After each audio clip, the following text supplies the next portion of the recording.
焦香脆皮猪排，还有浓郁的葱油香。爱吃葱的试试这道葱香煎猪排。准备的部位是梅花肉，先切厚片，再用刀背把肉拍散，拍成2倍大的薄片，再加调料调个底味，加1勺红薯粉，抓拌均匀。小葱1份切断，1份切葱花，洋葱一半切丝，一半切成丁。油热放入葱段，炸葱油。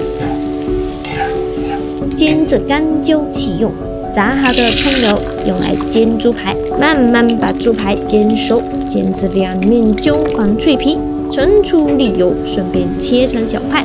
锅留底油，放入洋葱丁爆香，再淋葱花上，加2勺酱油，调1碗葱油酱，抹在猪排上，葱香猪排就完成啦！